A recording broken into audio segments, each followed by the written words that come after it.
반갑습니다. 오늘은 좀 아줌마 같은데 청바지에 그걸 입고 왔어야 되네요. 네. 밤에 머리에 띠하고 돌아다니는 사람이 저거든요. 이렇게 머리에 띠하고 돌아다닙니다. 저는 지금 한국에서 사역을 하고 있는 클라라 선교사라고 합니다. 반갑습니다. 반갑습니다. 제가 원래 선교사가 꿈이라서 IM 선교에 왔고요. 그리고 15년간을 지금 한국에만 있는데 여전히 선교사라고 외치고 있어요. 왜 그러냐면 지금 제가 하고 있는 사역이 이 선교사에게 굉장히 중요한 사역이라고 생각을 합니다. 그 중에 하나는 뭐냐면 사실은 열방에 누군가가 나가기 위해서는 교회에서 사람들이 모집이 돼야 되는데 현재 한국 교회는 다음 세대 영적 재생산이 어려운 상황이고 나갈 선교사가 없어요. 왜냐면 교회 지킬 선교사 사람도 없는데 뭐 나갈 선교사가 어디 있겠어요? 라는 상황인 거예요. 그래서 지금 뭐 하고 있냐면 하나님께서 한국에 두셔서 한국 교회가 영적 재생산을 할 수 있게 하는 것, 그것을 지금 하고 있고요. 두 번째는 그 한국 교회를 살리는 컨텐츠라면 사실 제가 중국을 가봤을 때 중국 엄마들도요, 중국말하고 저는 한국말하고 차이지 말이 통하더라고요. 공감이 됐어요. 왜냐면 아이 하나밖에 없어요. 많아봤자 둘이에요, 중국은. 그러니까 4학년, 5학년이 되면 왕이 된대요. 아니 왜 이렇게 애가 버릇없어지는 거지? 애가 왜 이렇게 막무가내가 되는 거지? 이렇게 귀여웠던 우리 아이가 왜 이렇게 말을 안 듣는 거지? 어떻게 해야 되지? 내가 뭘 잘못한 거지? 똑같아요. 그런데 카자흐스탄에 저희 홈스쿨 하시는 분이 있거든요. 똑같아. 언어만 달라요. 그래서 한국에서 이 아이들을 세웠던 사역은 결국에는 그 지역의 상황화는 일어나겠지만 그 열방선교의 컨텐츠가 되는 거예요. 제가 왜 그런 얘기를 하냐면 저는 고등학교 2학년 때부터 과외를 했었어요. 제가 과외를 해서 가르쳤었어요. 심지어 저보다 한 살 많은 오빠를 국어 점수가 안 나와서 대학 입시가 잘 안 돼가지고 한 6개월을 가르쳤는데 그 오빠가 1등급이 나왔어요. 그래서 그 오빠 지금 중앙대 갔거든요. 제가 고등학교 2학년 때 고등학교 3학년을 가르친 거예요. 저희 목사님 아들이에요. 그래서 우리 사모님께서 저한테 20만 원을 주시면서 과외비로 쓰라고 이렇게 얘기하시는 거예요. 그래서 이 무슨 짭짤한 일인가. 그때는 깜짝 놀랐단 말이죠. 그렇게 했었는데 여러분 제가 공부를 왜 이 얘기를 하냐면 공부를 좀 가르쳐봐서 하는데 결과를 내려면 첫 번째 중요한 건 마음 세팅이에요. 수업 들어올 때도 기대감, 뭔가 해볼 수 있다는 마음들, 이게 딱 세팅이 돼야 됩니다. 그게 없이 일단 해볼 테면 해봐라, 내가 뭐 되는지 한번 볼게 이러고 들어오면 아무리 명강사라도 사실은 힘들어요. 그러니까 어떤 일에 대한 기대감과 소망과 갈망과 해보자 라는 마음까지 만드는 게 다음 세대는 지금 관건이에요. 애들 엄청 우울해요. 어젯밤에 1시에도 제가 여기 있는 아이한테 죽고 싶다고 쇼파에서 막 대굴대굴 하는 친구가 있었어요. 그래서 너 일어나 이 새끼야, 지금 남의 집에서 뭐 하는 거야? 내가 콜맨을 불러서라도 보낼 테니까. 저 안 보내주실 거잖아. 누가 널 잡아, 누가? 야, 콜맨 불러. 18만 원이면 가. 그랬더니 그거 제가 내야 돼요? 애가 정신이 드는 거야. 그럼 네가 내지 내가 내냐? 내가 탔냐? 막 이렇게 얘기했더니 애가 야, 너 18살이면 자의적으로 울음을 그칠 수 있어. 그쵸? 사내 새끼가 이러면서 이제 탁 앉혔더니 얘가 그리고 이제 대화를 했어요. 왜냐면 대화할 준비가 돼야 돼요. 대화할 준비가 안 된 상태에서 대화를 시도해봤자 어차피 안 되니까 정신 차리시 그러고 나서 내가 원래 그런 사람이 아니라 하면서 이제 대화를 쭉 하면서 이 친구가 오늘 아침에 밝은 얼굴로 돌아다니는 거야. 밥 먹었니? 네. 그래 잘했어. 뭐 이렇게 하는데 마음을 준비시키는 것. 그런데 중요한 건 마음까지도 준비가 돼요. 그런데 그 마음을 준비시킨 상태에서 이제 무엇을 해야 될지가 장착되지 않은 사람은 자기의 에너지를 어디에 쓸지를 몰라서 에너지가 소멸됩니다. 일단 한 가지, 이게 오늘 칠판이 왜 이렇게 높죠? 제 전타임 강사분께서 키가 많이 크셨나봐요. 그쵸? 네, 저희 스승님께서 키가, 이제 그렇구나. 자, 인간은 사실 어떤 존재입니까? 인격적인 존재다라고 표현해요. 그래서 인격적으로 대해라라고 얘기하는데 우리가 오해하는 건 인격적으로 대한다는 건 온유하고 부드럽고 천천히 기다려주면서가 아니에요. 인격적이라는 것은 뭐냐면 인간은 지정의의 존재다. 그러니까 영적인 존재이고 인격적으로 우리는 지정의의 존재다라는 건데 어떤 지식의 알을 통해서 인간은 생각하고 사고하고 판단하는 존재예요. 그래서 모르면 안 돼. 알미 필요하다는 거예요. 자, 그리고 감정을 내가 알아도요. 여러분 다 아시죠? 저는 지금 우리 공동체에서 15년째 다이어트를 하시는 우리 여자 선교사님들과 함께 살고 있어요. 그리고 15년째 영어 공부를 해야 된다고 외치는 제 자신을 향한 실망감으로 막 이러고 있단 말이에요. 알아요. 다이어트 해야 된다는 것도 알아요. 안 먹어야 빠진다는 것도 알아요. 운동해야 된다는 것도 알아요. 콜라 절대 먹으면 안 된다는 거 알아요. 중요한 건 아는 것과 내 마음에 아이들이 이렇게 얘기해요. 어제도 그 친구 얘기하더라고요. 엄마가 저 여기 왜 보낸지 알겠대요. 그런데 잊고 싶지 않대요. 제 핸드폰 지금 그거 알람인 것 같거든요. 사무쌤? 네. 알겠는데 잊고 싶지 않대요. 당장 나가고 싶대요. 뭐냐면 인간은요, 행동에 어떤 것들이 영향을 미치냐면 알아야 되고 감정이 동의돼야 되고 동의돼야 돼요. 그러니까 감정이 동의돼야 돼요. 자, 그리고 아는 것도요, 감정으로 동의되기까지 꽤 오랜 시간이 걸리기도 해요. 그래서 우리는 그걸 기다려주는 거예요. 그리고 그렇게 알고 동의도 됐어. 다이어트 하시는 분들 보세요. 알죠? 내가 이 상태로 가면 안 된다는 거 알아요. 그리고 다이어트 너무 하고 싶어요. 그런데 밤에 내가 먹고 있는 나 자신을 발견하면서 난 왜 이러는 거야? 뭐 이런 생각을 하는 건 뭐냐면 의지적 행동, 이것을 제가 조금 쉬운 말로 바꾸면 뭐냐면 습관의 힘이 있어야지만 열매가 맺어져요.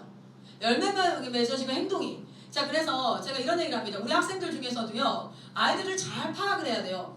몰라서 못하는 아이들이 있어요. 그런 애들은 뭐 해야 되냐면 혼낼 필요도 없어요. 그냥 알려줘야 돼요.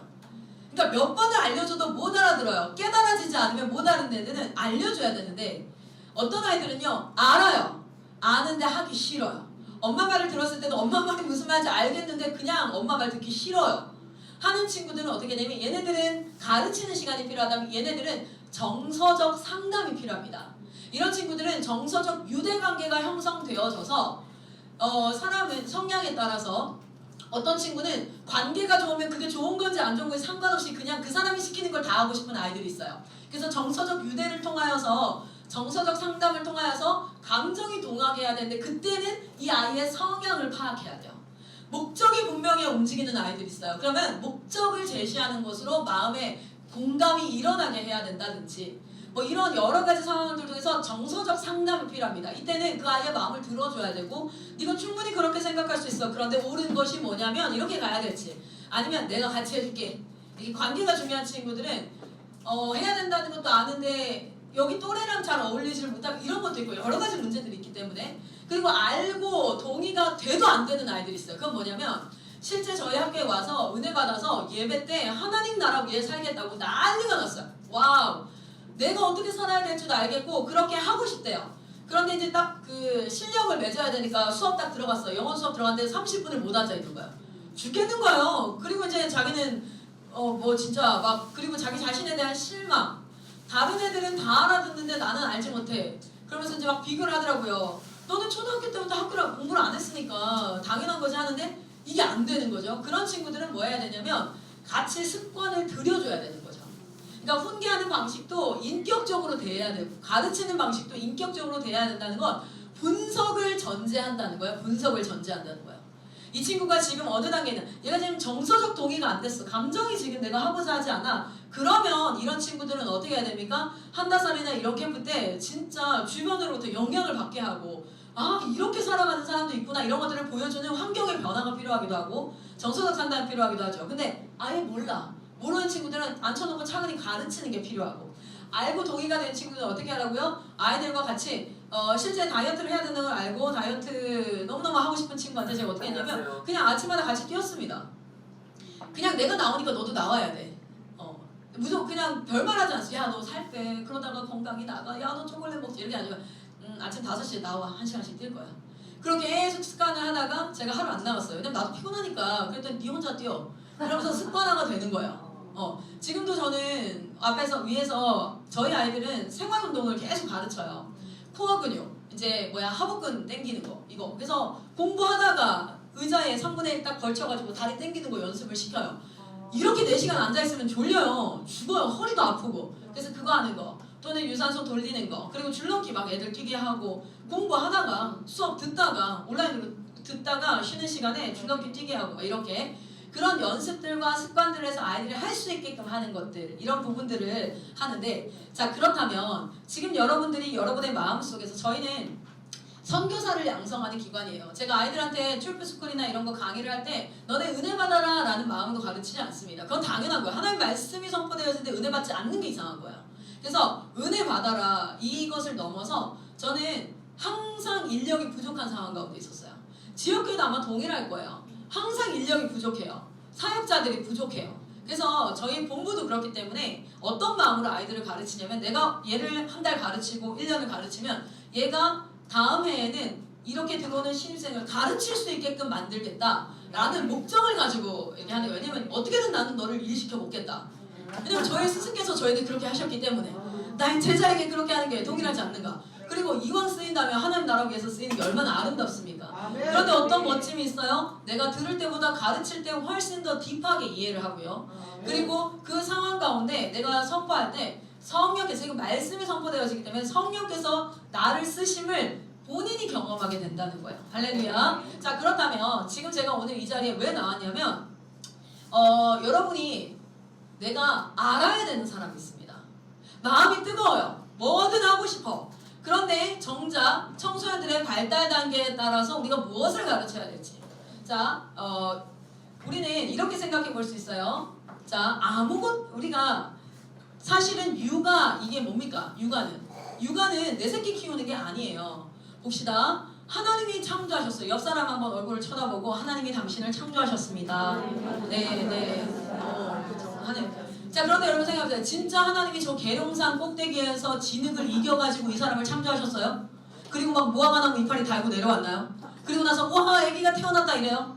아니에요. 하나님이 태초에 창조하셨을 때는 어떻게 창조하셨어요? 하나님 직접 하셨고요. 그리고 아기로 태어났나요? 아니면은 완전한 사람, 온전한 사람으로 딱 태어났나요?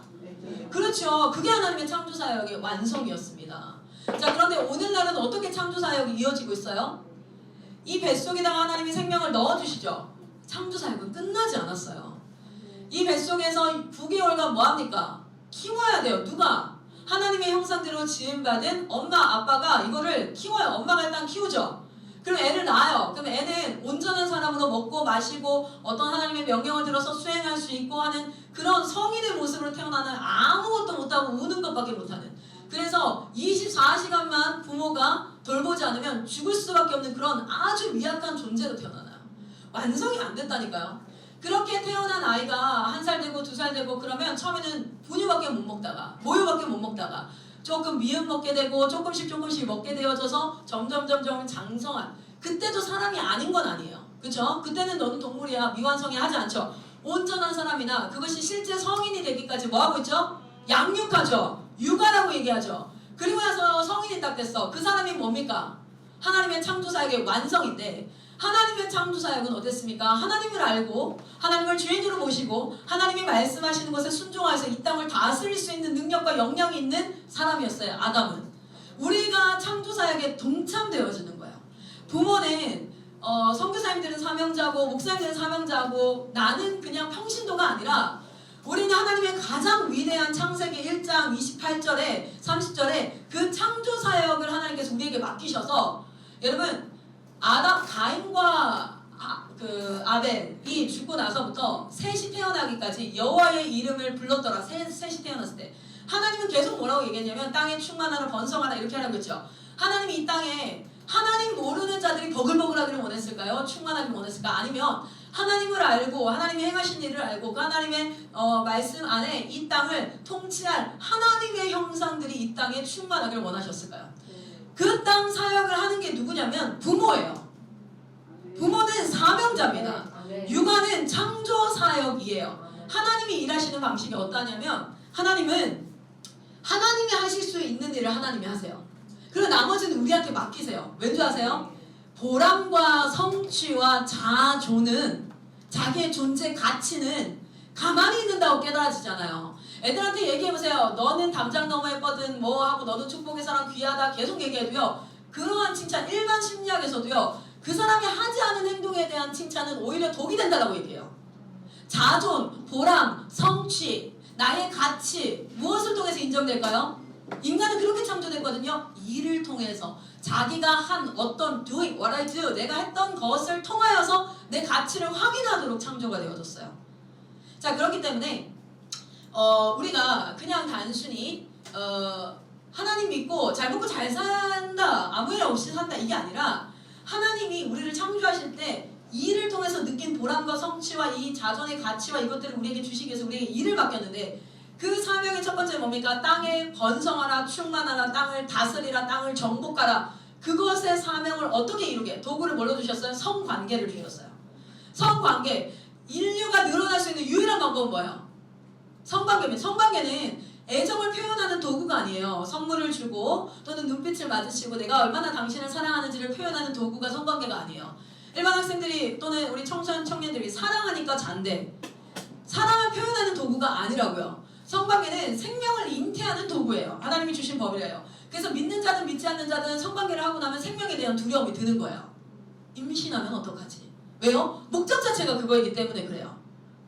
자, 하나님께서 이 땅에 충만하고 번성하라고 주신 그 명령에 순종할 수 있는 유일한 방법은 배아복제가 아니죠. 클론이 만드는 게 아니죠. 뭡니까? 성관계를 통하여서 하나님을 사랑하는 한 남자와 하나님을 사랑하는 한 여자가 만나서 성관계를 통하여서 생명이 잉태되어지고 그 생명이 아무것도 못하는, 우는 것밖에 못하는, 똥 싸고 울고 이거밖에 못해요. 그것을 하나님의 말씀으로 그리고 양육해서 20살, 30살 돼서 온전한 사람으로 키워내는 하나님의 사명에 동참되어질 때 우리는 창세기 1장 28절에 순종하고 그 말씀을 이루어낼 수 있는 거예요. 할렐루야. 자, 우리는 그 육아 사역에 있는데 아무것도 못해요. 할 줄 아는 게 아무것도 없어. 그런데 얘가 everything, 100%를 다 스스로 할 수 있게 될 때 우리는 성인이라고 얘기할 거예요. 그렇죠? 자, 그러면 보세요. 이걸 20살이라고 생각을 해보겠습니다. 이거는 0살이라고 생각해보겠습니다. 이 친구가 16살이에요. 그러면 얘는 자기가 해야 되는 일 중에 80% 정도는 자기가 하고 있어야 돼요. 자, 그럼 우리 한번 생각해봐요. 내가 뭘 가르쳐야 되지? 저는 수학도 가르치고 영어도 가르치고 수능도 가르치고 하는데 제가 제일 잘하는 게 뭐냐면 전 목표 설정이에요. 목표 설정을 제대로 할 수 있어야 목표 설정과 기간 설정이에요. 나에게 해야 될, 내가 만약에 예를 들어 수학 강의를 들어야 되는데 40강을 들어야 돼. 내가 이거를 만약에 30강을 이제 60강을 들어야 돼. 계산 쉬우려고요. 이거를 마감기한. 저는 목표 설정과 기간을 설정해요, 항상. 그러고 나면 한 달이다. 그럼 내가 하루에 해야 될 양이 나오는 거예요. 근데 그날은 컨디션이 안 좋아서 한강했어. 그럼 그 다음날 3개 해야 된다는 게 머리에 돌아가요. 그쵸? 근데 이게 없으면 그냥 시키는 대로 하고 안 시켜주면 땡큐. 오늘 수업 안 하면 너무 좋아. 이거는 절대 주도적일 수가 없어요. 그러니까 아이들한테 어떤 일을 시킬 때는 목표와 기간을 설정하는 건 기본이에요. 이거는 어떤 교육을 해도 어떤 커리큘럼마다 학습 목표를 설정하는 게 교과목의 기본이에요. 수업을 하시는 선생님들은. 그리고 네가 가야 될 파이널 골, 네가 총 다 해야 될 양이 뭔지 이게 목표예요. 그리고 너에게 주어진 기간이 어떠한지 그 안에서 못해도 괜찮아. 그러나 중요한 건 네가 너 자신을, 그리고 이제 이거를 하루에 2강씩 해야 된다고 생각을 했는데 내가 이걸 도저히 못 쳐내. 그럼 자기 파악이 된 사람, 자기 분수 파악이 된 사람은 전 이걸 이 시간 내에 못합니다. 저는 이걸 다 하려면요 60일 정도가 필요합니다. 저에게 시간을 더 주시겠어요? 라고 조율이 가능한 거예요. 목표와 기간과 자기 분석이 돼 있는 사람은 조율이라는 게 되는데 이것 하나 되어 있지 않으면 아이들은 조율이 안 되고 그냥 안 하고 있다가 막판에 못했는데요. 그리고 뭐가 됩니까? 문제아가 됩니다. 왜 너 그거 못했어? 책임을 추궁하게 돼요. 여러분 보세요. 책임을 추궁하는 형태의 대화 방식은요. 사람을 어떻게 하게 될까요? 변명하게 만들어요. 어떤 부모님이 상담을 하는데 저한테 이러더라고요. 우리 애는요 그렇게 변명을 해요. 그래서 막 그렇게 얘기하길래 어머니 아이한테 어떤 것들을 질문할 때 어떻게 질문하세요? 최근에 가장 크게 부딪혔던 건 뭐예요? 하면서 막 질문했더니 보니까 여러분 왜 그걸 못했을까라고 궁금한 마음으로 가서 질문하는 사람에게는 질문에 답을 하지만요. 너 왜 그거 못했어? 라고 딱 하면 여러분 보세요. 아내가 남편한테 당신 왜 그랬어요? 라고 딱 책임을 딱 물어보면 사람은 본능적으로 변명하게 돼 있어요. 내가 그걸 왜 못했냐면 못할 이유가 충분히 있었는 걸 내가 설득을 해야 이 대화가 이어질 것 같거든요. 그래서 우리 부모님들 가운데 그리고 우리 교사 선생님들 가운데도 책임을 묻는 형태의 어법을 꽤 많이 가지고 있어요. 그래서 그 책임을 묻는 형태는 상대를 어떻게 양육할 수 있냐면 책임을 전가할 수밖에 없게. 왜냐면 내가 책임이 이런 애들 오고 죄송합니다. 제가 잘못했습니다. 제가 굉장히 나쁜 놈이고요. 제가 게을렀고요. 어머니 죄송합니다. 다시 잘해보겠습니다 하고 책임을 자기에게로 넘기는 사람은 생각보다 없어요. 왜냐면 우린 다 죄인이거든요. 어려서부터 우리의 생각함이 악함이라. 예레미야에 뭐라고 얘기해요? 너희는 하나님의 말씀을 청종하지 아니하며 어려서부터 습관이라. 우리는 책임 전가가 아담이 딱 따먹고 책임 전가 2명한테 시키잖아요. 처음 뭐예요? 하와한테 딱 시키잖아요. 일단 내가 먹었어. 그러면은 누가 시켰든 간에 주님 내가 먹었어요. 죄송해요. 어떻게 해야 돼요? 살려주세요. 이러고 나와야 돼요. 그게 정상이잖아요. 먹으면 죽는다는데 나 죽어요? 주님 살려주세요. 나 떠나면 안 돼요. 그게 아니라 너 왜 그거 먹었어? 라고 딱 했을 때 뭐가 됩니까? 책임 전가가 시작돼요. 하와가 그리고 2번째 뭐예요? 하나님이 주셔서 내 옆에 있었잖아요. 하나님이 알고 계셨는데 왜 그 여자를 내 옆에 두셨을까? 아 왜? 책임 전가가 그렇게 일어나요. 그래서 우리는 어떤 일들이 일어나면 궁극적으로 하나님 잘못이 됩니다. 왜 내 인생에 이런 문제가 일어납니까? 이게 삶에서 아주 이 영역들이 구원받는 거예요. 우리는 단순히 천국 가는 구원 복음이 아니라 삶의 영역들 안에서도 구원이 일어나야 될 줄 믿습니다. 왜 IM 교육이 조금 스페셜하게 느껴지냐면 요 삶의 프랙티컬한 영역들을 저희가 아주 사소하다고 생각할 수 있거든요. 뭔가 좋은 커리큘럼을 가르쳐야지 아이들이 잘 될 것 같죠. 아니에요. 그 커리큘럼을 가르치는 선생님의 말투 하나가 바뀌어야 돼요.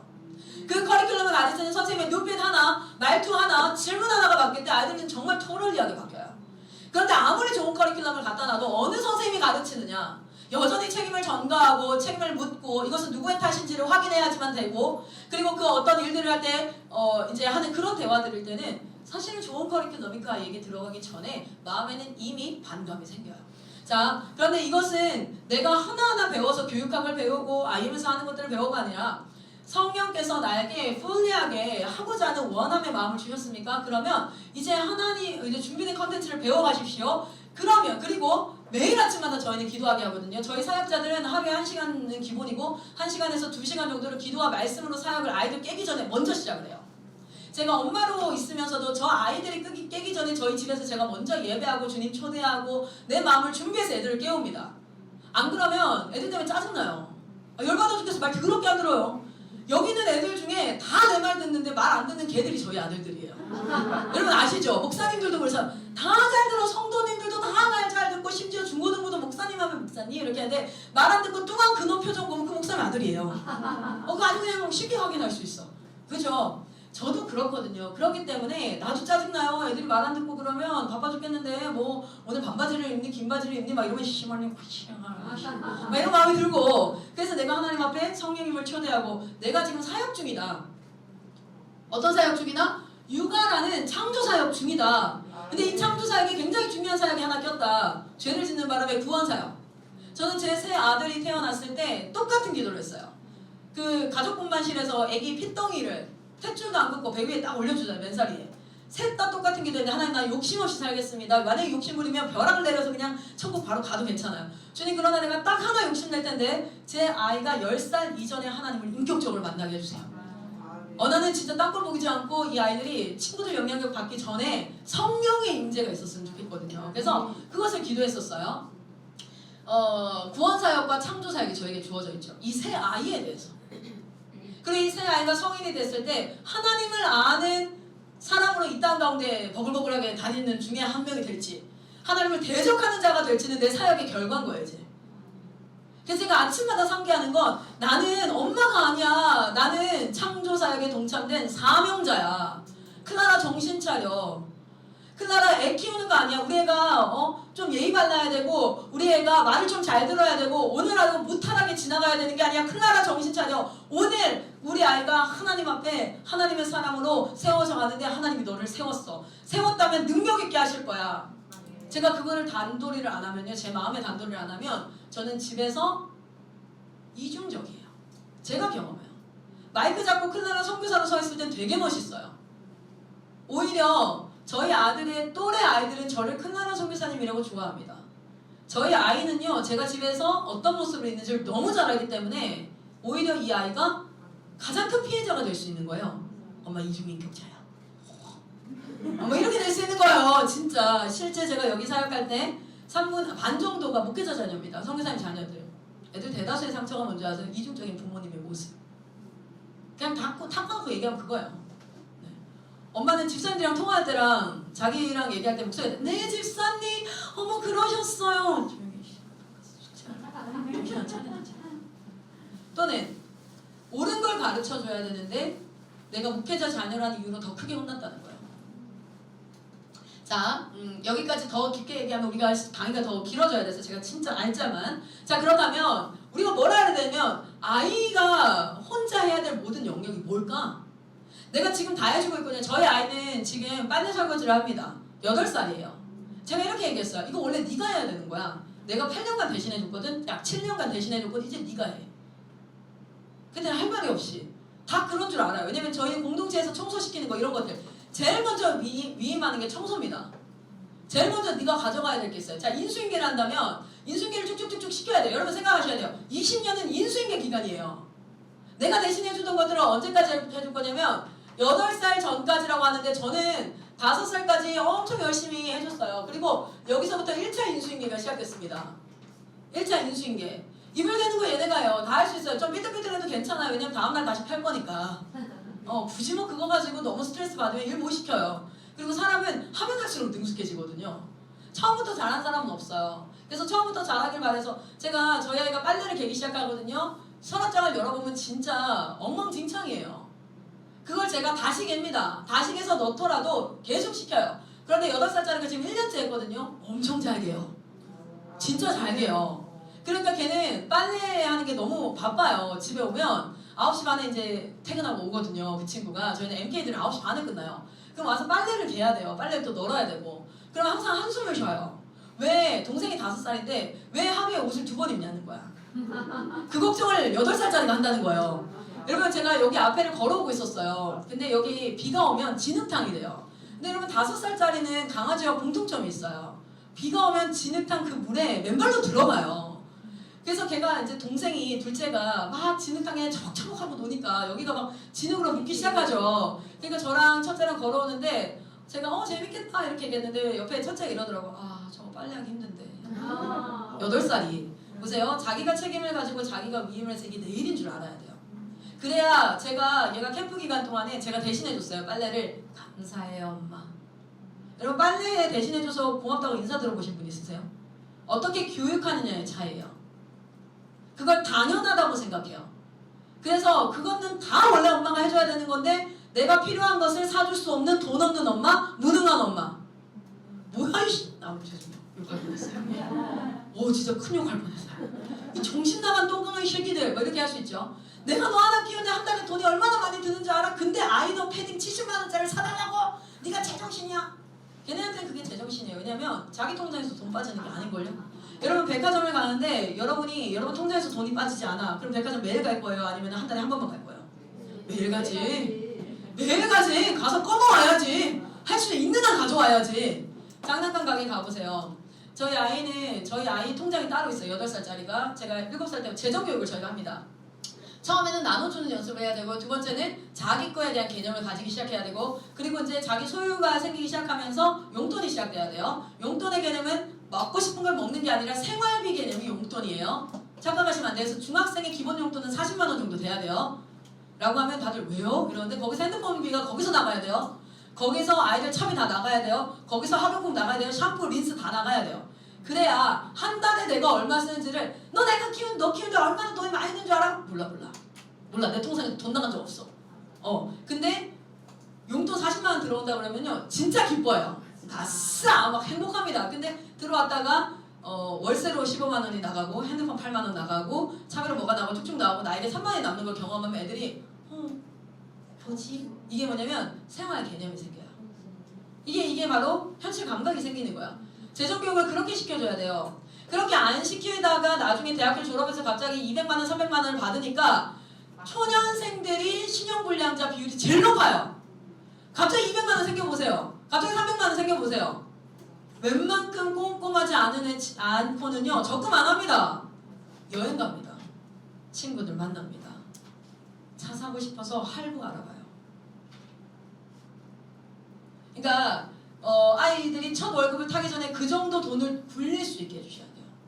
그러려면 그래서 용돈을 자 보세요. 그런 것처럼 1차 인수인계가 지나고 나면 1차 인수인계 하면서 또 2차 인수인계하고 3차에서 한 16살 정도 됐을 때는 애가 거의 다 해야 돼. 그래서 엄마가 여유로워야 돼요. 엄마가 여유롭고 충고도 할 수 있고 대화도 할 수 있어야 되는데 엄마는 빨래하느라 바빠, 설거지하느라 바빠, 밥하느라 바빠, 장 보느라 바빠, 계속 바빠. 근데 애는 그걸 다 지켜보고 있어. 너무 심심해. 심심하니까 뭐예요? 게임이에요. 심심하니까 친구 만나요. 너무 심심하거든요. 엄마는 빨래해야 되고 이불 빨래 정기적으로 해야 되죠. 뭐 장 봐야 되죠. 냉장고도 한번 봐야 되죠. 뭐 어떠해야 되는데 애들이 안 하니까. 그래서 저희 아이들 밥도 합니다. 설거지도 합니다. 18살에 학교를 갔는데 세탁기를 못 돌린대요. 자기 한 번도 세탁기 해본 적 없대요. 그래서 자랑이다 이 새끼야. 그랬어요. 야 바보냐? 세탁기에 세제 2개 넣고 버튼만 누르면 돼. 그러니까 그래요. 네가 해. 꺼내서 넣는 거 네가 해. 개는 거 네가 해. 그거 이틀에 3일에 한 번씩 네가 해. 그렇게 귀찮은 걸 지금까지 넌 공짜로 해왔던 거야. 그런데 애가 커서 이제 완전히 내가 스스로 할 수 있는 주도적인 아이가 되기를 원하면서도 인수인계는 안 해요. 인수인계는 안 하면서 뭐 하냐면 네가 하라는 거야. 그래서 18살 정도 돼서 야 네가 생각 있어 없어? 네가 지금 몇 살이야? 벌써? 뭐 이러는데 한 번도 가르친 적이 없으면서. 그래서 이런 부분들이 이제 구체적으로 공동체에서도 교육이 되어지고 이거를 제가 여기서 본부에서 이제 하다 보니까 부모님들이 요청을 하세요. 나 그거 너무 배우고 싶어요. 왜냐면 우리 애들도 있고요. 우리 교회도 있고요. 제가 이거 정말 너무 배우고 싶습니다 해서 기초 교육들을 온라인으로 세팅해 놓은 게 아까 이제 I am running 한번 띄워주실래요? I am running 홈페이지를 한번 띄워주시면 거기에 있어요. 짠! 짠! I am running을 띄워주시는 기간 동안에 자 봅시다. 저희가 두 가지를 하나는 온라인으로 계속 교육합니다. 맨날 여기 오실 수 없잖아요. 그렇죠? 마이크 선생님 언제든 오라는데 뭐 우리가 다 생계를 두고 이렇게 올 수는 없잖아요. 그래서 저는 마이크 선생님 마음에 정말 동의가 돼요. 와서 같이 좀 살아봤으면 좋겠어요. 이게 이론으로 알 수 있는 것과 좀 달라요. 네, 이거는 조금 달라요. 그래서 말씀이 어떤 마음으로 하시는지를 알겠어요. 그래서 이제 그것과 그 마음과 현실이 어떠한가를 좀 생각을 해봤을 때 첫 번째는 이론으로 정리할 수 있는 것들은 최대한 온라인으로 올려놨어요. 그런데 온라인만으로 다는 안 됩니다. 그래서 인큐베이팅이든 무빙이든 한 달에 한 번씩 또 1박 2일로 부모 캠프 이런 것들이 있어요. 자 여기 보시면 부모 교사 한번 들어가 봐주세요. 네, 그러면 교사 과정과 부모 대안학교 과정, 부모학교 2학년 과정 이렇게 있는데 요게 60강이에요.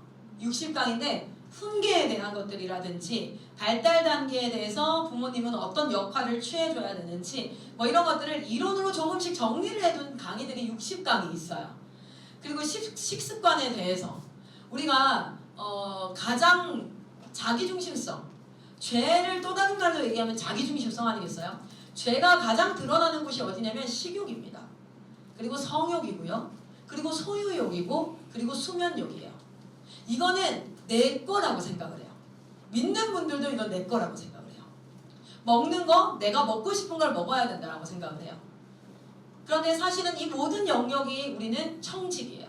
그래서 청직이라는 그 말이 세부적으로 좀 이해될 필요가 있어요. 어디까지 청직일까 내가?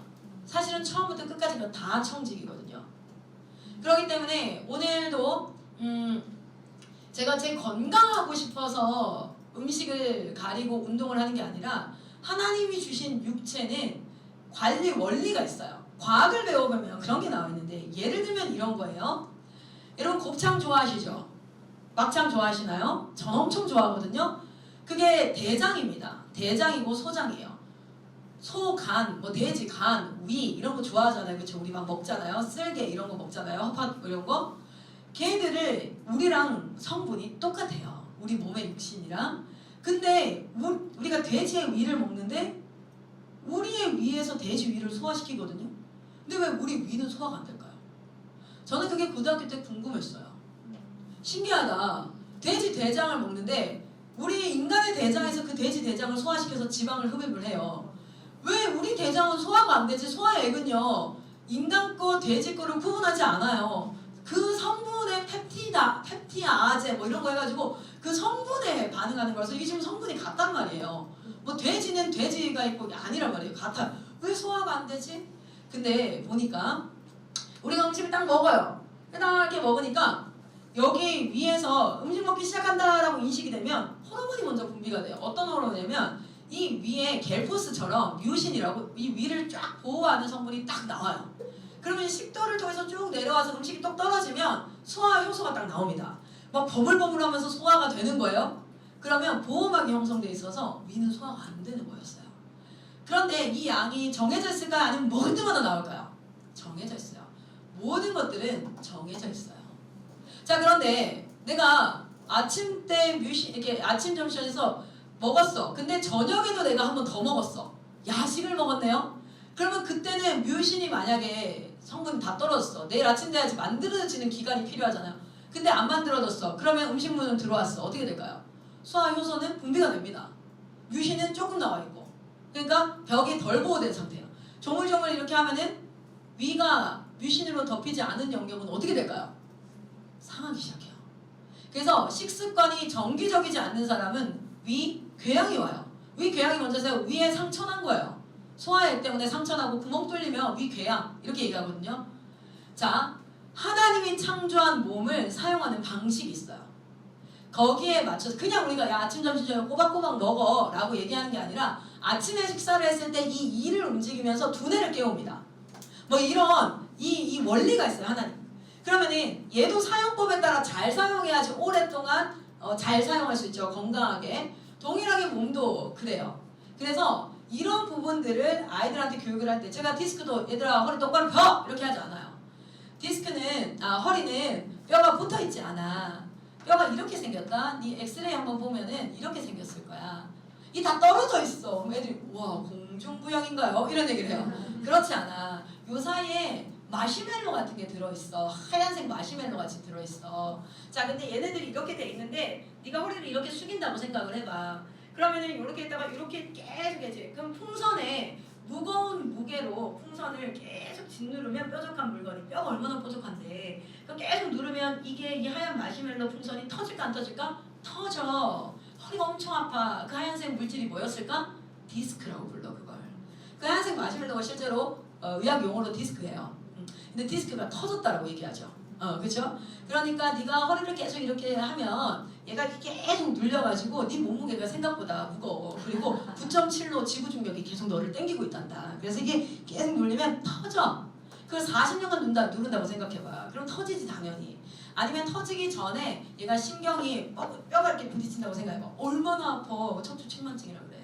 이 진짜 아파. 그러니까 이 몸을 이렇게 세워서 여기가 딱 들어가게 뼈가 이렇게 딱 서서 중력을 받을 때 이렇게 해서 한쪽으로 받으면 무게가 많아지니까 이렇게 받을 수 있게 해줘야 돼. 나는 애들이요 훨씬 더 그런 부분에 있어서 내가 왜 자세를 그렇게 해야 되는지를 알아요. 그리고 누군가에게 가르칠 때 명령함이 아닙니다. 그냥 정보를 알려줘요. 지식을. 그래서 이제 그 결과에 대해서 네가 이제 해가 라고 1차적인 입장을 취해요. 그러니까 훨씬 더 객관적으로 여겨지는 거예요. 설득하고 협박하고 강요한다고 느껴지지 않을 수 있죠. 자, 그래서 부모대안학교 끝나고 나면 2학년, 3학년 계속 이어지는데 이 기초과정이 끝나고 나면 부모학교 2학년에서는 감정관리, 재정관리, 언어관리, 공간관리를 따로 가르쳐요. 그래서 공간관리 때는 초등학교 저학년 때는 자기공간관리를 가르치도록 하고 있습니다. 자기 공간에 내 방에 아침에 일어나고 이런 것들을 정리하는 거 이런 것들. 그리고 조금 학년이 올라가면 자기 공간과 더불어 함께 쓰는 공간 중에 하나를 맡아서 내가 담당하도록. 화장실 청소는 저는 웬만하면 아이들 시키라 그래요. 그래서 처음에는 같이 하지만 화장실 청소는 이틀에 한 번씩 더럽든 깨끗하든 무조건 해야 되고 머리카락 쌓인 거 있을 때마다 그거 이렇게 해야 되고 그래서 머리카락 쌓인 게 있으면 와서 이거 해 이렇게 해가지고 자기 일을 충분히 그리고 자기 의무를 다하면서 재정관리가 같이 들어가야 돼요. 그래서 용돈이 나가면서 자기 용돈 안에서 샴푸리스 실제로 제가 어떤 부모님한테 재정관 강의를 했고 그 부모님이 적용을 했는데 중학교 1학년 남자아이가 용돈에서 샴푸, 린스, 바디워시까지도 자기 용돈에서 나가게 했대요. 그랬더니 어떤 일이 발생하냐면 추석에 할머니 집에 갔는데 조용히 할머니한테 속닥속닥 하더래요. 그래서 저게 또 할머니한테 용돈 달라고 하나? 이런 마음이 들어가지고 너 뭐라 그랬으니까 몰라도 돼. 이렇게 얘기하더니 집에 돌아오는데 가방이 엄청 뚱뚱하더래요. 그래서 뭐지? 이러고 딱 열어봤더니 그 가방 안에 할머니 집에 있던 추석 선물 세트에서 바디워시와 샴푸와 린스를 챙겨왔다는 거야. 왜냐면 그거를 안 사면 내 돈이 8,000원이 아껴진다는 거지. 이게 뭔지 아세요? 생활력이 생겨요. 생활력은요. 야 너 아껴야지 이래 백날 얘기해보세요. 절대 안 아껴요. 근데 아껴야 되는 상황이 발생하면 아낍니다. 그 단점이 하나 발생했다는 거죠. 송 교사님 너무 잘하고 있다가 문제에 봉착했어요. 그래서 내가 뭐예요? 그러니까 머리를 안 깎아요.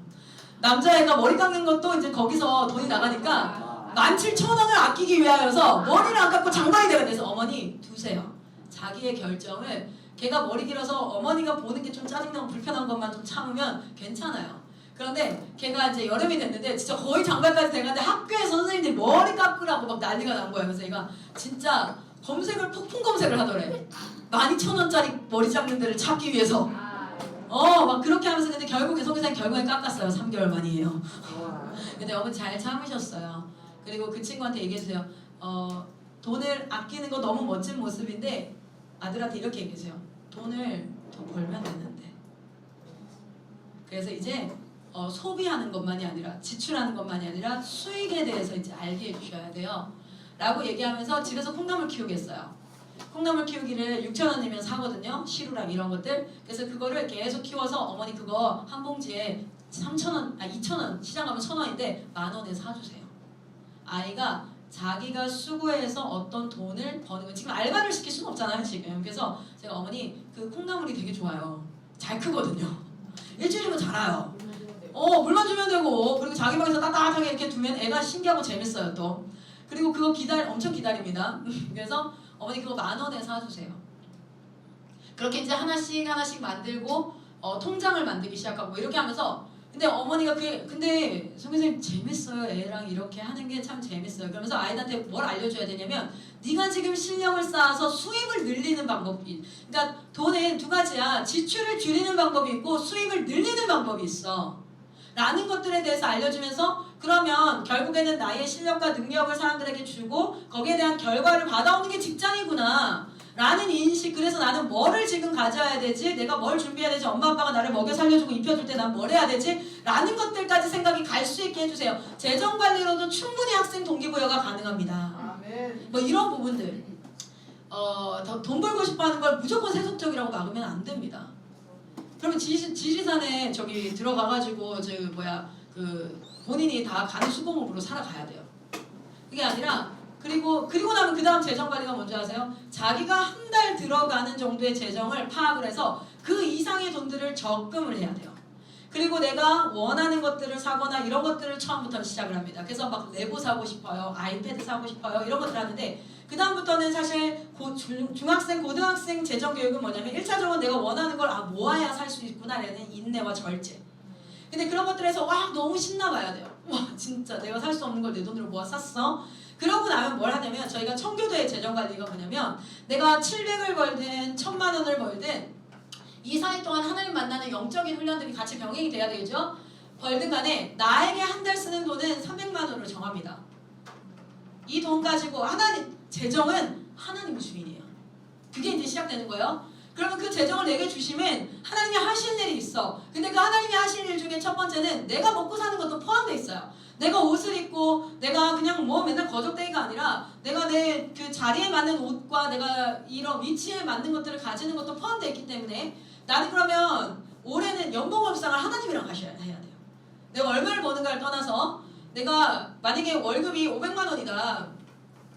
우리 초년생으로 가면 240만 원이다 월급이. 그러면 부부가 아닌 이상 혼자 지내면 내가 한 달 그러니까 자기가 중학교 때 계속해서 뭘 해왔어요. 자기 한 달에 얼마 드는지를 알아왔기 때문에 기본적으로 내가 거기서 계산이라는 게 가능합니다.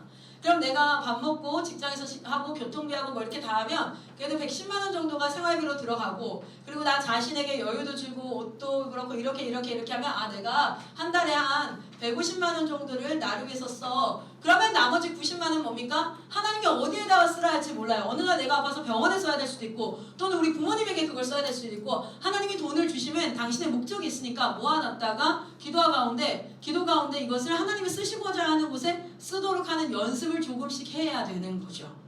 그런 식으로 이제 계속 하다 보면은 저는 월급 70만 원을 받습니다. 근데 저는 제가 70만 원 받는다 생각하지 않아요. 그리고 70만 원짜리라고도 생각하지 않아요. 저는 항상 얘기해요. 저는 10에 부조합니다. 전 700만 원 지금 나가도 벌 수 있어요 라고 자신감을 가지고 굉장히 주관적이에요.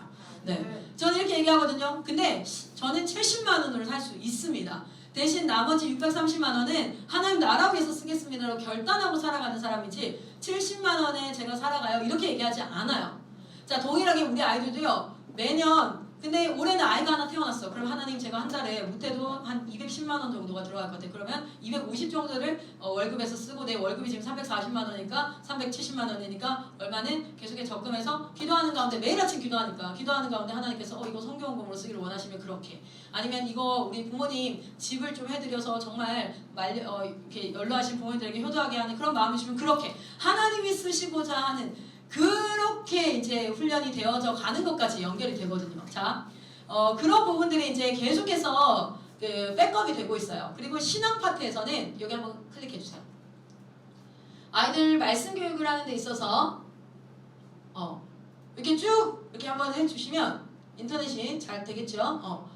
강의들이 잠깐 이거 저다요. 제가 직업관 강의를 합니다. 아이들은요 초등학교 4, 5학년 때 직업관이 반드시 교육돼야 돼요. 신앙 좋던 애들도요 4, 5학년 때 어떤 말이 나오냐면 이제 선택의 기로 해서요. 자기가 예배 잘 드리고 똑바로 했었는데 학교를 갔는데 애들은 전혀 그렇지 않아. 자 그러면 신앙이 좋은 아이들은 뭐가 되냐면 부딪혀 계속. 그러니까 학교 가기가 싫어지거나 아니면 그 아이들과 어울려서 교회 가기가 싫어지거나 둘 중에 하나로 이제 좀 결론이 지어져요. 친구를 따라갈 것인가? 하나님을 따라갈 것인가? 자, 그때 필요한 게 뭐냐면 직업관이나 소명관이 굉장히 필요합니다. 친구들과 어울려야 돼요. 그런데 내가 어떤 입장으로 어울려야 되고 내가 어떤 소명으로 이 땅 가운데 살아야 될지 그리고 어떤 직업으로 이 땅을 섬겨야 될지 이런 것들에 대해서 근데 그게 강의가 있는데 이렇게 스타벅스 커피 2잔에서 3잔 정도 값으로 그러니까 어떤 분들이 이거 강의 좀 깎아달라고 얘기하는데 제가 그때 이런 얘기를 했어요. 커피를 그만 드세요. 한 달만 그만 드셔도 한 30만 원 아끼실걸요? 뭐 이런 얘기를 좀 했는데 이렇게 하면 이 모든 재정들은 저희 다음 세대의 사역에 다 제가 분명 말씀드리지만 저희 경찰이 털었을 때에도 대체 뭐 먹고 사냐고 저에게 반문하셨거든요. 제가 얘기했어요. 그 카드 확인해보세요. 제가 쓰는데 나오니까 이렇게 이러더라고요.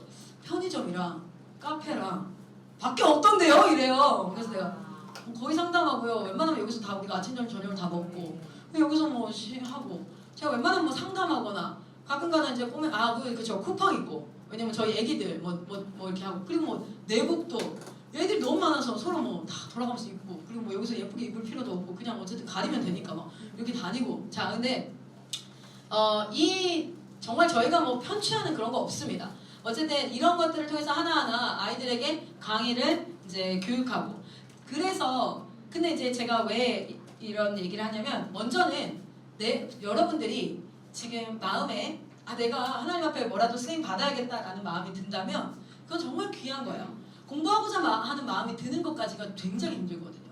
그걸 시켜요 저희가. 여기 와가지고 해야겠네 해봐야겠네 라는 마음 만드는 거.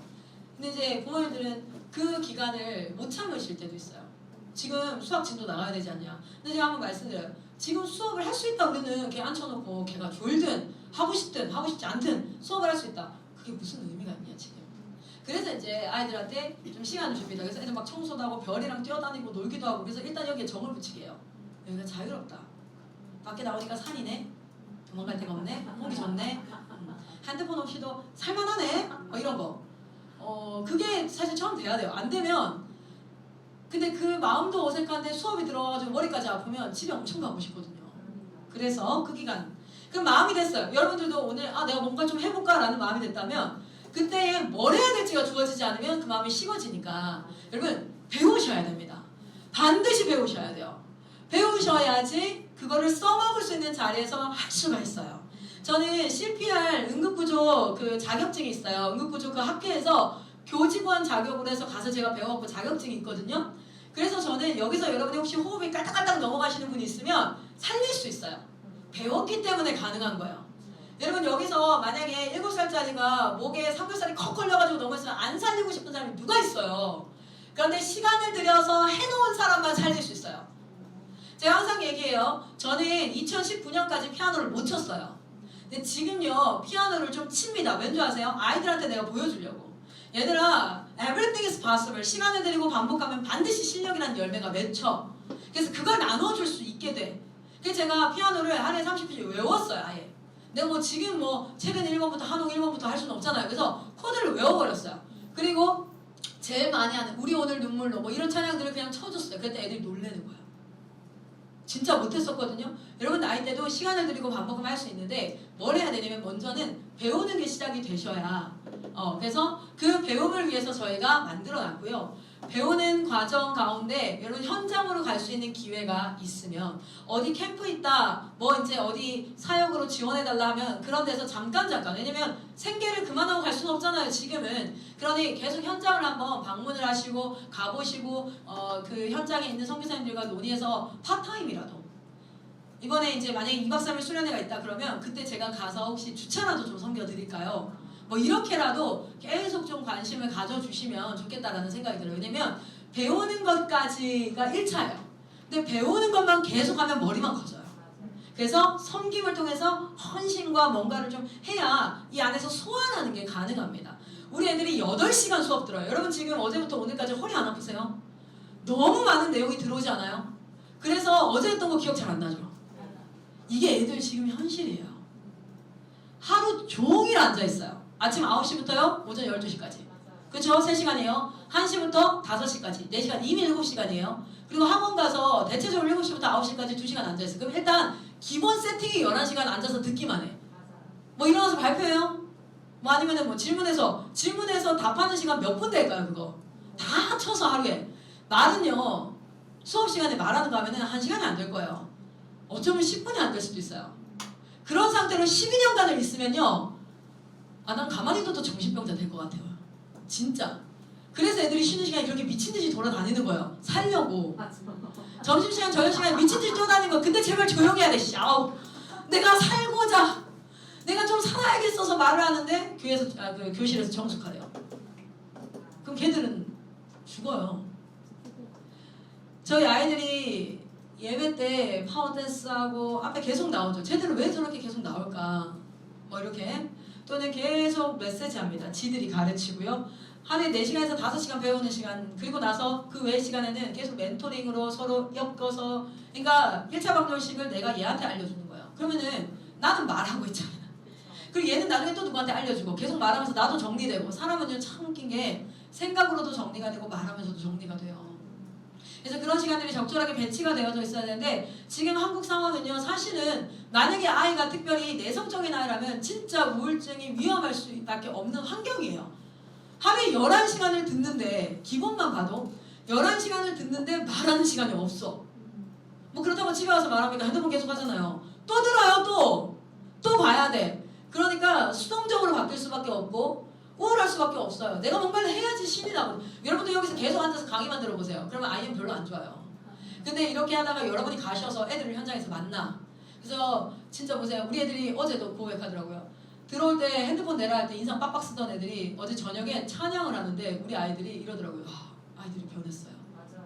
그걸 현장에서 자기가 경험해. 그런데 그것을 하기까지 어떻게 합니까? 계속 말 걸고 뭐 하고 막 같이 밥 먹으러 갔다가 씻었다가 뭐 했다가 계속 이렇게 하니까 이게 이제 살아있는 아이들이, IM이 특별한 게 아니라 사실은 지금 현재 아이들이 받고 있는 교육 자체가 건강할 수 없는 구조로 돌아가는 건 사실입니다. 저는 공교육에 대해서 막 비하하고 싶다 이런 게 아니라, 어쨌든 내 새끼가, 저도 아이가 걸려 있으니까 제가 생각을 해봤어요. 우리 아이를 초등학교로 딱 보낸다. 와, 나는 안 되겠더라고요. 네. 그렇게 계속 듣고만 있는데 얘가 리더십 있게 정말 자기 인생을 주도적으로 하나님 앞에 살아가도록 기대하는 내가 잘못된 거더라고요. 얘가 잘못된 게 아니라. 그래서 여러분들이 이제 배우시면서 저는 전국에 이런 공동체가 많이 일어났으면 좋겠어요. 정말 서울대 나온 선생님이 단 한 명도 없다는 거. 서울 교대는 한 명 있는데 우리 선교사님들 가운데 그렇게 실력 없는 분들, 정말 그렇게 실력 없는 분들이에요. 아줌마. 저도 별 볼 일 없어요. 근데 그 사람들인데 왜 아이들이 살아날까요? 학교 선생님들 진짜 실력 있는 분들이세요. 그래도 고등학교 때 내신 성적 1, 2등급 유지했던 분들이고요. 그리고 대학교 내내 교육학 공부하셨던 분들이고요. 교대 가기가 쉬운 줄 아십니까? 4대 가기가. 그리고 임용고시라는 시험에서 다 통과하신 분들이에요. 실력으로 봐서는 저희는 뭐 잽이 안 되죠. 근데 왜 애들은 죽어가고 있을까요? 생명력은 하나님으로부터 오는 거고요. 하나님의 지혜가 여기 공동체 제가 운영을 할 때에도 저는 교육학을 먼저 시작하고 이걸 시작한 게 아니에요. 현장에서 애를 살리려고 보니까 앉혀놔서는 안 되겠더라고요. 그래서 말하게 시켰어요. 아이들 마이크 잡게 하고요. 말하게 하고 소통하게 하고. 근데 처음 애들이 말을 못해요. 왜냐면 말을 해본 적이 없어요. 화가 엄청났어. 지가 왜 화났는지를 설명을 못해요. 그리고 벽을 쳐요. 근데 설명해본 적이 없어요. 그냥 항상 참았어야 했어요. 항상 난 잘못했어요. 그래서 제가 말하는 법, 우리 선교사님들한테도 정보가 궁금하냐? 육하원칙으로 질문을 해라. 정보가 궁금하면 what을 물어봐야 돼요. 무엇에 대한 질문을 해야 돼요. 질문법이 굉장히 중요하잖아요. 근데 이 아이의 상태와 정서적 상담을 하고 싶으면 why를 물어봐야 돼요. 얘가 왜 그랬을까? 왜 그 단어를 썼을까? 굳이 진짜 하기 싫어 이럴 수도 있는데 왜 죽고 싶어? 왜 죽음이라는 단어를 썼을까? 그 주변에는 어떤 일이 있었을까? 그런 마음 자세로 가야 되고 정보를 알고 싶어요. what이가 what? 무엇? 그런 그 상황 파악을 위한 질문들 그런 것들이 다 현장에서 사실은 나온 부분들이에요. 제가 그래서 저희는 온라인 교육 과정이 있습니다. CVOP 저는 추천하는 게 뭐냐면 여기 다 있어요. 근데 여기 좀 눌러주세요. 저는 사역에 대한 마음이 있고 하나님이 좀 준비하라 하시는 분들은 저는 이거 두 개를 듣기를 추천드려요. 그런데 이거 듣고 나면 이게 무료예요. 이거 듣고 나면 이게 무료고 이거 듣고 나면 또 여기 있는 과정 중에 하나가 무료예요. 그러니까 이거를 들어서 준비를 하시면 근데 요거 이제 또 조정도 될 거예요.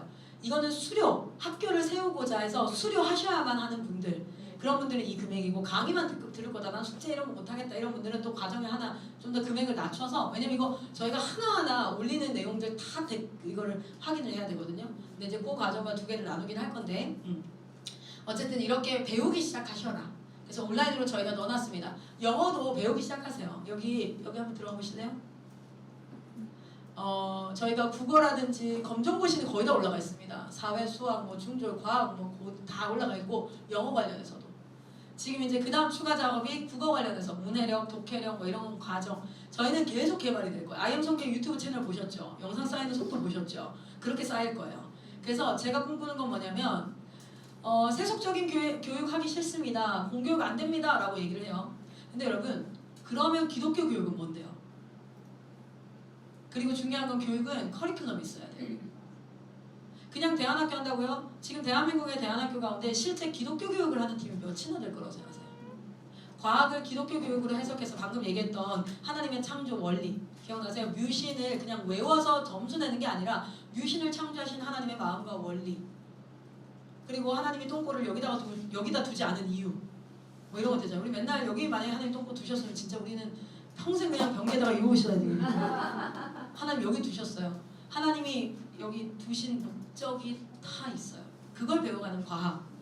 그리고 그 안에서 그것을 어떻게 관리할까? 어떻게 건강하게 살아갈 수 있을까? 라는 것들을 배워서 내가 오늘 시험 본 중간고사, 기말고사가 내 인생을 살아가는 지혜가 될 수 있도록 하는 기독교 교육. 미국에는 있습니다. 그 교재가 1학년에서부터 12학년까지 아베카, 밥 존슨 뭐 이렇게 다 있어요. 그런데 한국은 없어요. 전 이것을 통하여서 나중에 통전적으로 크리스찬 레벨 1부터 레벨 12까지 아이들 기독교 교육 컨텐츠를 만들어서 국가에다가 얘기할 거예요. 우리 이렇게 학교 인정해. 다 하라는 거 아니야. 다 하라는 게 아니라 최소한 대한민국의 20%의 부모님이 크리스찬이라면 그 자녀들을 최소한 공교육 중에 여러분 공교육에 아이들 보낼 때 왜 무상교육이에요? 우리가 세금 내는 돈으로 아이들 다 지원이 되기 때문에 그래요. 근데 우리가 거기서는 기독교 신앙생활을 할 수 없기 때문에 아이들을 빼서 하겠다는 이유만으로 우리는 세금도 내고 뭐하고 있습니까? 얘네를 위해서 한 달에 공교육도 100만 원에서 120만 원 정도 아이들 지원이 됩니다. 그렇게 해야지 키울 수 있어요. 근데 우리 코로나 터졌을 때 100만 원 받는다고 귀족학교라고 막 난리가 났었는데 한번 운영해보라 그래요. 저희 지원 하나도 안 받았어요. 저희 건물 있는 것도 아니에요. 저희 월세 내고 다 해서 선교사님들 사례 70만 원에서 아이가 돈을 못 낸다 그러면 사례비를 30으로 깎아서 아이들 받아서 했었어요.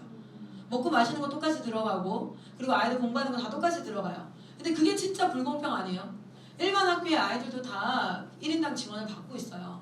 그런데 우리는 그거 안 하겠다는 이유만으로 돈을 100만 원씩 70만 원씩 내서 우리가 교육을 해야 되는데 사실 국가 안에 100개의 학교가 있다면 20개의 학교가 기독교 교육 콘텐츠를 가지고 아이들을 가르친다면 우린 그럴 필요가 없는 거거든요.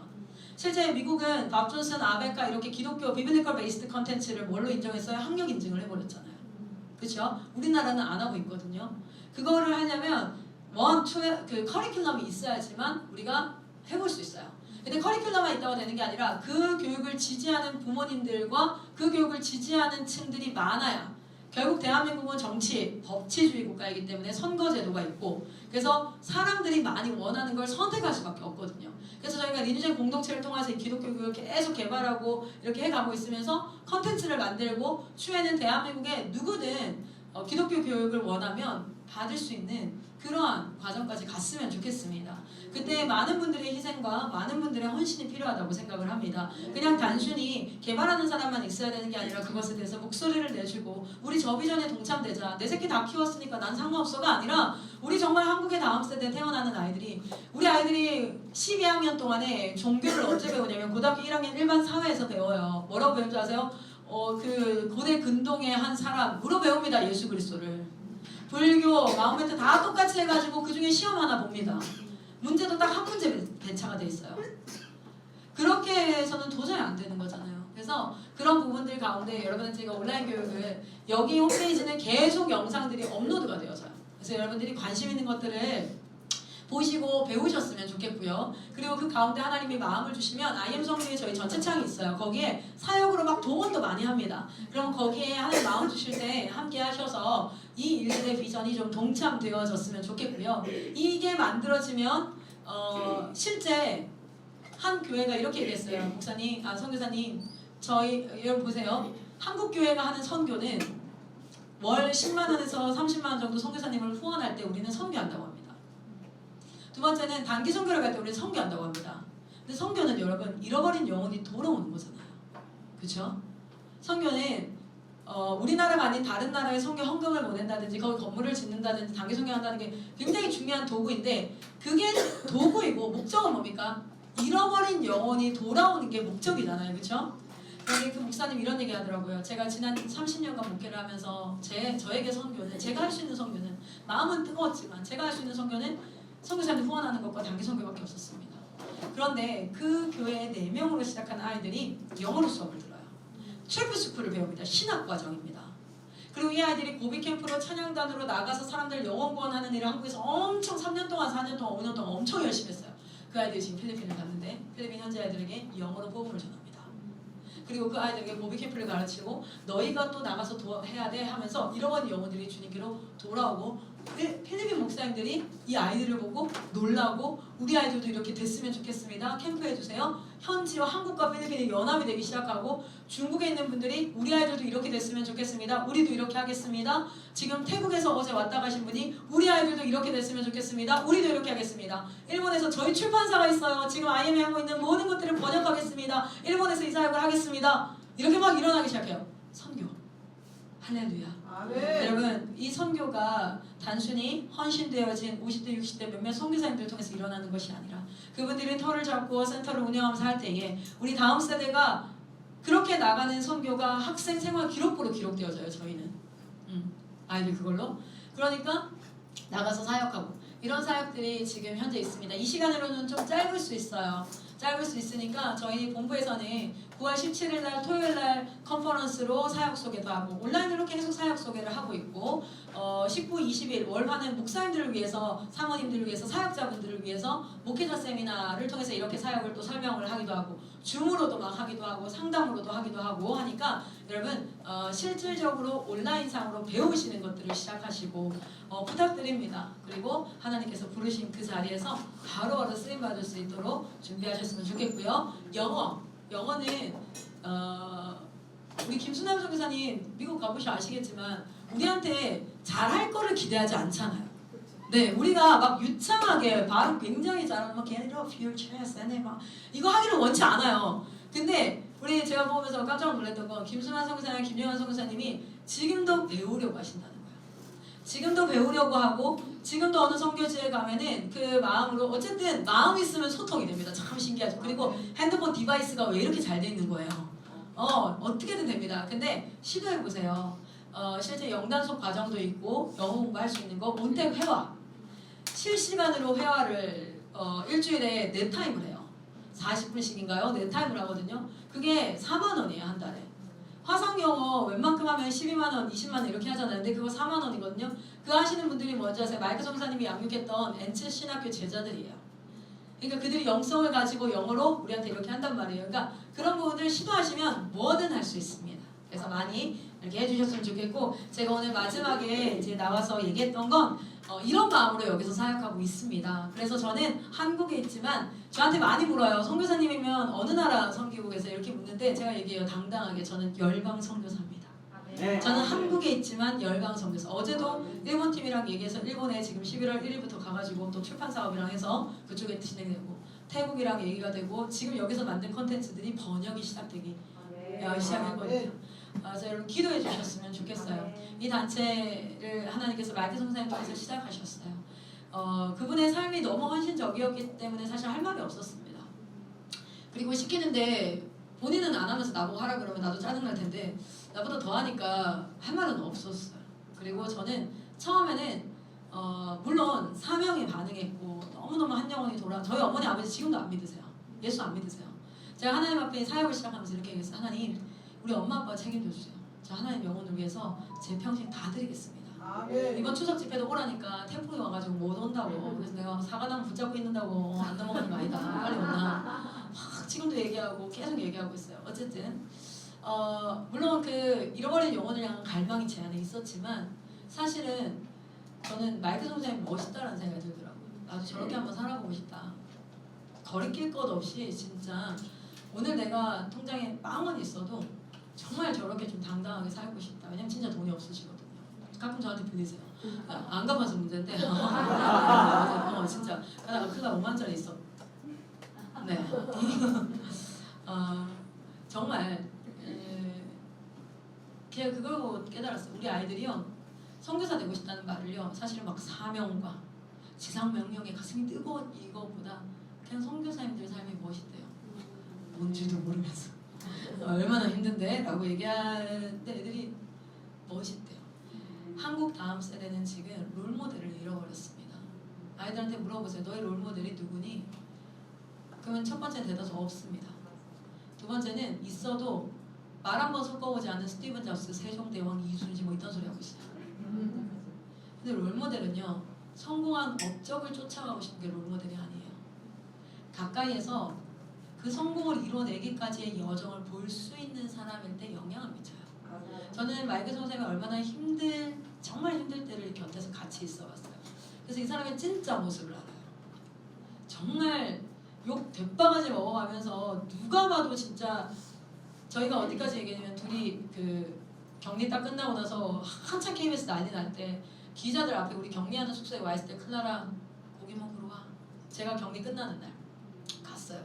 삼겹살을 굽고 계시더라고요. 그래서 이것이 행복 막 이렇게 하는데 너가 있어서 좋다. 제가 격리 있는 동안 너무 힘들었어요. 혼자 있으니까 내가 지금까지 뭘 그렇게 잘못한 걸까.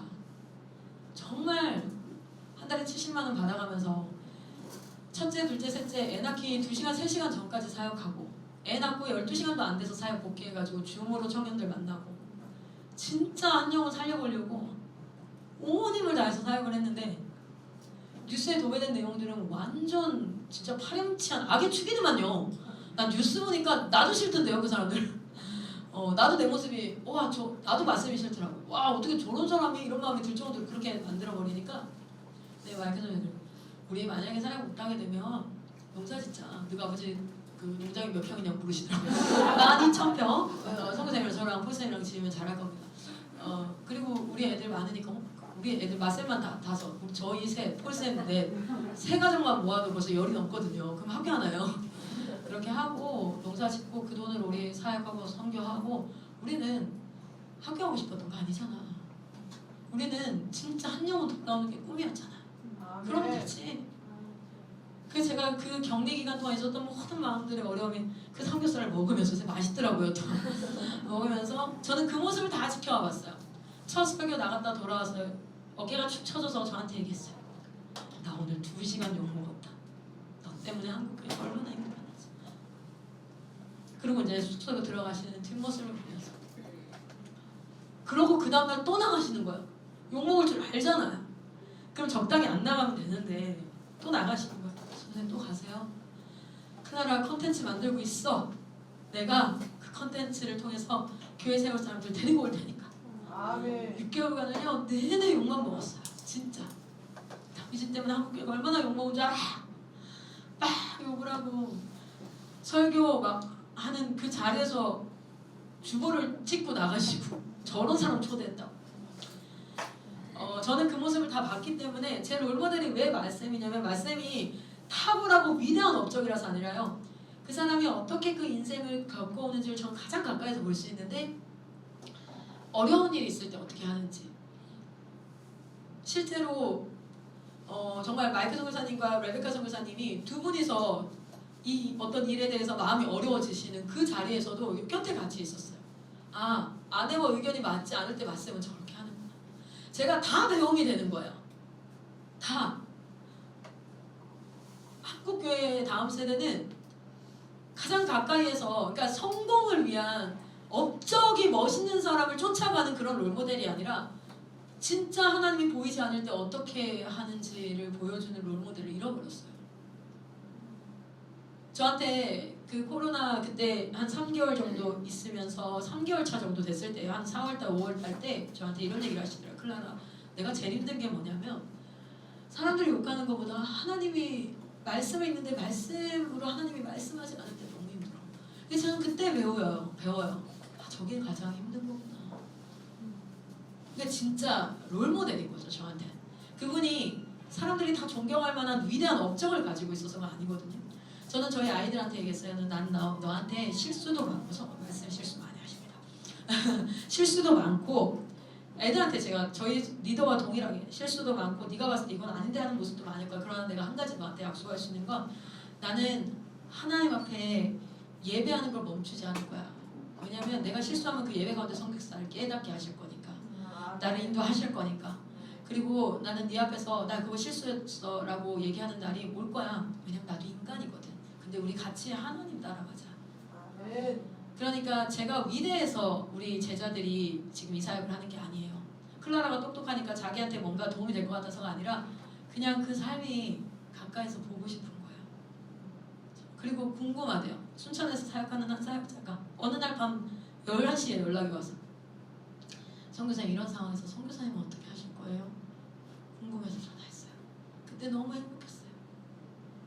그래서 같이 고민하고 같이 기도하고 그 친구가 얘기하는 거예요. 선교사님 저희 코로나 터지고 10명으로 시작했던 학교가 1명 남았습니다. 저 계속 사역해야 됩니까? 기도해보자. 근데 제가 이렇게 얘기했어요. 야 10년간 한 명만 두고 사역하라고 해도 우리 해야 되는 거 아니니? 왜냐면 우리는 100명 국제학교 하려고 했던 게 아니라 하나님이 시키는 일 하려고 했던 거잖아. 근데 하나님이 시키는 일이 10년간 한 명 섬기는 거라면 그거 해야 되는 거 아닐까? 너 이 사역 해야 되냐 말아야 되냐 묻지 말고 이게 하나님이 시키신 일이 맞습니까? 라고 물어. 근데 그 다음날 연락했어요. 쌤, 하나님이 시키신 일이에요. 근데 지금 순천 20명입니다. 벌써 그 교회에서 사람들이 막 이렇게 늘어나고 있어요. 멋진 공동체가 일어나기를 소망합니다. 한국교회가 일어날 수 있도록 공부해서 최선을 다해서 섬기겠습니다. 정말 죽도록 만들고 있고요. 섬기겠습니다. 여러분 많이 동참해 주시고 기도해 주시고 그리고 저는 여러분의 교회가 살아나기를 소망합니다. 여러분의 교회에 접목하십시오. 아이들 붙잡고 같이 이렇게 하시면서 사역을 시작하셨으면 좋겠고요. 상담도 열려 있으니까 상담하시고 특별히 제가 상담이 좀 늦어질 수는 있어요. 되게 바쁜 척 많이 하거든요. 그러나 카톡 넘겨주시면 다 답변 드리니까 이렇게 하겠습니다. 오늘 시간이 아이들이 가야 할 시간일 거예요. 애들은 이제 끝나가기 때문에 마무리하고 마치도록 할 텐데 한 번만 기도하고 마치도록 하겠습니다.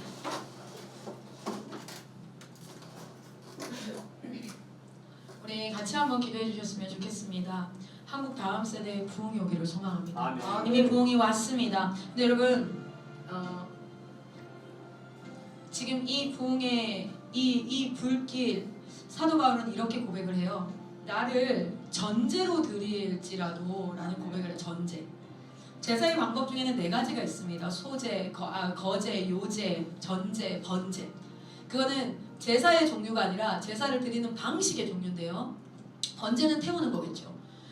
요제와 거제는 좌우로 흔드느냐 앞뒤로 흔드느냐의 방법이에요. 여러분 전제는 뭐냐면요. 이 생고기를 태우면 잘 안 타요. 여러분 그거 다 태워야 되거든요. 그렇죠? 다 태워야 되는데 근데 생고기를 태우면 다 안 타니까 불길이 사그라들면 뭐합니까? 기름을 갖다 부어요. 그 방식이 뭐냐면 전제입니다. 사도 바울이 자신의 목숨을 전제로 드린다라고 얘기했던 건 그 시대가 지금 부흥의 불길이 사그라들고 있었다는 거예요. 그 사그라드는 불길 가운데 내 생명이 거기서 죽어서 여러분 한 사람이 죽으면 많은 사람들이 여러분의 빌립보서 1장에 뭐라 그래요? 자기의 가침으로 말미암아 많은 사람들이 겁없이 복음을 전하게 됐다. 오히려 한 사람이 막 이렇게 욕을 먹으니까 야 그건 사실이 아니잖아 라고 막 달려가면서 겁없이 복음을 전하게 되었다라는 표현이 나오는데 사도 바울은 빌립보서 2장에 고백합니다. 나의 생명은 나를 전제로 드리는 것을 내가 기뻐하고 또 기뻐한다. 그러니까 내가 복음 위에 죽겠습니다예요. 대한민국 불씨가 복음의 불씨가 사그라들고 있어요. 그것을 평가하는 사람은 많습니다. 그러나 거기에 하나님 나를 전제로 드리겠습니다라고 고백하는 자들이 일어날 때에 그 불씨가 다시 활활 타오를 줄 믿습니다. 우리 시간 같이 한번 기도합시다. 하나님 대한민국 가운데 부흥을 허락하여 주시옵소서. 그리고 내 삶을 전제로 드리오니 주여 받아 주시옵소서. 나를 불태워서라도 대한민국의 부흥의 불꽃이 일어나게 하여 주시옵소서. 그러면서 여러분의 가정을 위해서 기도하세요. 하나님 우리의 가정의 자녀가 변화됨을 말미암아 여러분이 오늘 인내심을 가지고 끝까지 기도하면서 가르쳐서 변화되면 그건 간증입니다. 저희 아이들한테 얘기해요. 1월달에 공부 못하는 아이들이 와서 자신감이 없을 때 너 오늘부터 공부해서 5개월간 점수 내. 그리고 너 간증해. 저희는 간증을 작정합니다. 간증해. 그리고 애들한테 얘기해. Everything is possible. 하나님이 힘주시면 할 수 있다라고 간증하자. 우리 간증하자. 그럼 얼마나 어떤 유익이 있습니까? 걔도 점수 오르고 간증을 통해서 아이들도 변화되어지고. 여러분, 여러분의 자녀와 여러분의 가족을 간증거리로 내어놓으세요. 하나님, 이 가정이 변화되어지면 내 주변에 우리 아이를 알았던 분들, 우리 가정을 알았던 분들이 하나님의 능력을 보게 될 줄 믿습니다. 여러분 삶 가운데 어려움은 오히려 하나님의 영광을 드러내는 통로가 될 줄 믿습니다. 우리 주여 한번 외치고 기도하겠습니다. 기도합니다.